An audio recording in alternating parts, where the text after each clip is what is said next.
I'm Ping Pong from Virginia Commonwealth University, and I'm going to present our work called FlexECC, partially relaxing ECC for MLC SSDs for bad cache performance. The basic idea is very simple, because we take the cache behaviors of the blocks to have the internal SSD internal management, and this is a collaborative work with the authors listed here from both Virginia Commonwealth University and the Huazhong University of Science and Technology. So my talk will proceed as follows. First, I will give a background knowledge and motivation of our work. Then I will elaborate on the cache-oriented design for SSD. Then follow that, I will give part of our evaluation results, and I will end my talk with a concluding remark. So SSDs are actually nowadays intruding our lives. So you can see the employment of flash-based SSD almost everywhere in the digital world, from your handheld devices to laptops to personal workstations, and even in HPC infrastructures, because of the salient features in aspects of performance, energy consumption, and smaller feature sizes. So the driving factors of the successful of SSD wide employment can be mainly attributed to the following two reasons. The first technique is called technology scaling, which means flash cells are becoming more and more smaller. So in this case, then you can have more flash, you can have more capacity within the same silicon die. Just the second technique is called multi-bit technique, which means that each individual cell actually is designed to hold more and more bit information. As a result, we have seen the SLC, MLC, and the TLC. So because of the advances of such techniques, we have witnessed the Moore's law in the product capacity so far. However, there are growing concerns behind this successful thing, so called the bleak future. So it says that as the flash size becomes smaller and smaller, it becomes more and more difficult to sense out the stored information, which will cause unpredictable and inconsistent performance. So, and because of the small sizes, the cell-to-cell interference will become worse and worse, so which will cause the reduced lifetime and decrease the cell retention time. So this figure actually is from a previous paper which conducted a very comprehensive empirical study on the effects of flash scaling on the latencies and the lifetime and reliability. This figure actually shows, basically it shows that the read and write latencies are becoming more and more, and the process of reading and writing operations become lengthy and lengthy because of the mentioned reasons in the previous slides. So in particular, in some cases, the paper pointed out that the latency to store one additional bits into a flash site could increase 2.3 times latency. That's a huge problem. So this figure actually shows the same story for the lifetime and reliability. So basically, it also shows that as the flash size becomes smaller and smaller, the lifetime decreases and the reliability also decreases significantly. So to attack such concerns, we have seen that different error tolerance schemes have been employed from the very beginning. When the flash cell is more unreliable, it's kind of more reliable, which just uses Hamming code, which can correct 1-bit error and detect the 2-bit errors. Moving on, as it becomes, errors become more and more common, we have seen that the BCH, which can tolerate multiple errors, has been employed in the SSD. The correction capability, however, we have seen is increasing across the different generations. Typically, a BCH will involve tens of microseconds in decoding latency. And recently, more advanced error decoding called low-density parity check has been suggested to be deployed in SSDs because it can tolerate even more errors. So, but nothing is for free, so the overhead becomes even higher than the BCH code.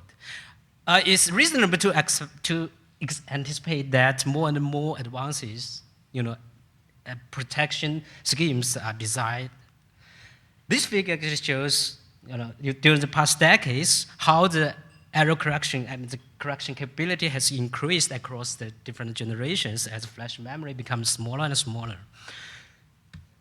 Behind the increasing change of correction capability is, of course, the overhead.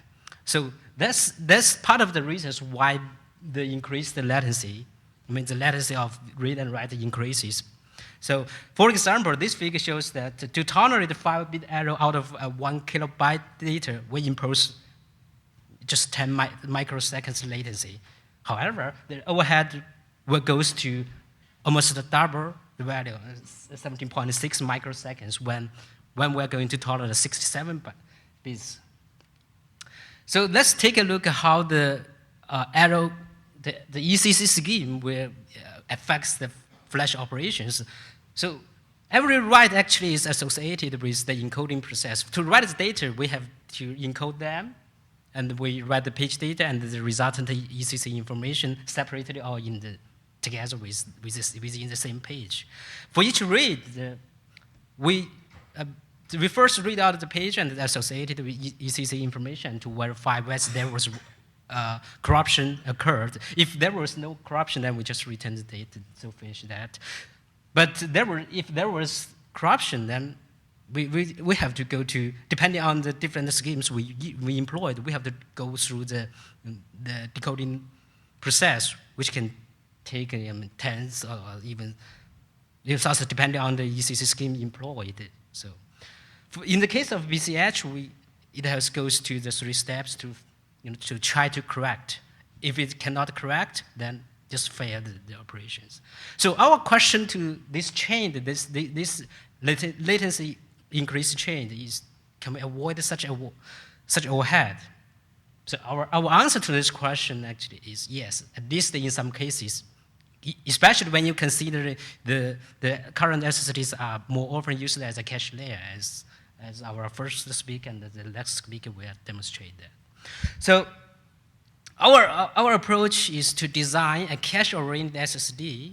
So by selectively relaxing parts of the ECC to save the decoding latency, to improve the cache performance. Of course, you cannot lose the reliability. So to achieve that, we employ the following techniques. First, we have to identify the different requirements of the cache blocks, and accordingly, we provide the interfaces to facilitate such the messaging passing to the SSD to facilitate its internal management.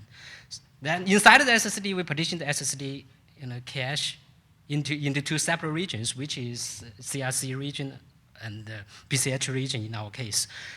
So to achieve that, we use the programmable memory controller. It is flexible. It can encode the pages either in CRC or BCH on the fly. To guarantee the performance do not degrade too much, because in case you just use simple CRC, errors because CRC cannot correct errors. So you have to provide some mechanism to ensure the data correctness and integrity. So to achieve that, we perform scrubbing periodically to prefetch the corrupted blocks. So here's the main interfaces we suggested to interact, to pass the information between the application and the SSD device itself. So basically we suggest 4 interfaces we call dirty write, clean write, host read, and the flash based on how the operations is initiated. So, and this figure shows the overall architecture of our proposed system. At the very top, we have the cache manager, which combines the SSD and HDD. We modify the cache manager to collect the behaviors, the cache behaviors, and abstract them into the proposed interfaces. So inside of the SSD at the middle, we have the program memory controller, which can flexibly program the blocks either in BCH or CRC protected. And we have the conventional FTLs. So we perform a scrubber periodically to guarantee the data integrity, as I said. So at the very bottom, we have the conventional storage system comprised of conventional HDDs as the long-term storage. So this figure actually shows the page status that a page can be in our system. When it is in the host, it's called host, but particularly when it is inside the SSD, it can be BCH encoded or CRC protected, depending on the exact state. So optimally, we hope that most of the time, the pages, when the application accesses the pages, we hope it is CRC protected, so that we can take advantage of the saved decoding latency. Yeah, that's all the ideas. Yeah, it's quite simple, but to evaluate that, our system, we use the following setups. We use the flash cache, and we modify the flash cache to collect the cache blocks behavior. And then we wrote, based on the SSD simulator, we wrote an extended simulator to run the chases. And we use the file benches to generate a variety of workloads to test the system. So here is we have 4 representative workloads, and we have 2 read-intensive workloads, which includes 75% and 90% reads respectively. And to compare that, we compare our system with the SSD currently used, which is provisioned with the common PCH. In our system, we assume that each 4 kilobyte page can tolerate 12 bits error. So here comes the evaluation results. First, we present the average. We compare the average response time. So from this figure, actually, it shows that our proposed system actually can outperform the baseline on average 30%, and particularly it can improve the performance 60% for read-intensive workloads because the relaxed decoding latencies will benefit from most of it for the rate. And also garbage collection is very important. I mean, the faster the garbage collection finish, the better performance, and the more stable the SSD will deliver the performance. So we collect the statistics for the cleaning time during the garbage collection. So as it shows, our system actually saves on average 20% cleaning time, which of course will fasten the garbage collection and improve the performance and keep the stable performance. So we also conducted evaluation in 40 conditions because people have to care about how you just use protection scheme to protect the data. You cannot correct errors. How about when the performance on the 40 conditions? And this figure actually tells us that our system, the error is not a concern for our system. Actually, it outperforms the baseline even in the different 40 conditions. The x-axis represents the various raw bit error rate of flash memory, and the y-axis shows the normalized performance. So it shows that our system outperforms the baseline 17% on average. So because we use the scrubber, we also collect the statistics to verify that our scrub works well. So here's the statistics when the raw bit error rate is 10 to -7, and particularly we have to pay attention to that disk access. Disk access means that there are corruption happen, but your scheme cannot service, your SSD cannot service the request. You have to access under this disk system to service the request. Actually, though, as it shows, we introduced a lot of, more than 4,000 corruptions, page corruptions, but our system need only to access several times. But especially for the write, for example, file server, it is 0 because the scrub takes advantage of the idleness in the workloads, and the write will postpone the reader operations, so it has more time to prefetch data from the underlying HDD storage system. So to conclude, we propose the cache-oriented SSD, and hopefully it has wide applicability because SSD are currently more often used just as a cache layer. in front of the HDD storage system. In this system, actually, we identify the cache block reliability requirements by monitoring the cache behaviors at the cache layer, and correspondingly, we apply either EDC, in our case, we just use simple CRC, and ECC, in our case, PCH, to the blocks. To prevent performance degradation, we schedule a scrub to ensure data integrity, as the last table shows. So we also demonstrate its performance advantage. Specifically, we demonstrate that our scheme improves the performance on average by 30% for the representative workloads, and particularly it achieves up to 60% for the rate-intensive workloads. Finally, it even outperforms the baseline even under various faulty conditions. So that's all I have today, and thank you for attention. I'm ready to take any questions or comments. Thank you.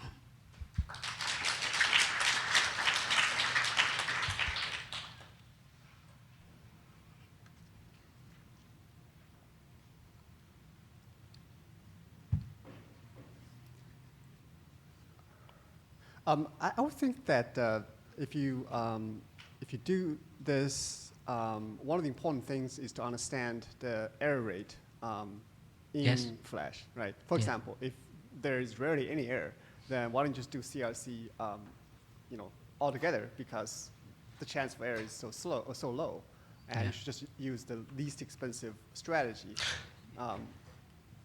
Any sort of response to that? Yes, actually, in this case, actually, we just keep the error detection to ensure the data integrity. In case of error, we have to fetch the data from the underlying SSD. So just one error detection capability is enough for our purpose in this contest. So, but in our evaluation, actually, we assume that we have to decode, we have to tolerate this 12, the same amount as the correction capability of the ECC. But for CRC, we tolerate, we've provisioned to detect up to 12-bit error detection. But of course, different detection capability, and we impose different latency. It's not that you just use the simple. We just, in our evaluation, we use the same. For example, for the BCH, we assume it can tolerate 12-bit errors. For the CRC, we assume that it can tolerate 12. But as I said, in fact, only 1-bit error detection is enough for this case, because we just detect whether there is corruption happen or not. We do not corrupt that. But basically, the saved decoding latency depending on the correction capability. We have the theoretical analysis in the paper. So actually, the saved decoding latency is dependent on the correction capability. Yeah. All right. Thank you. Thank you.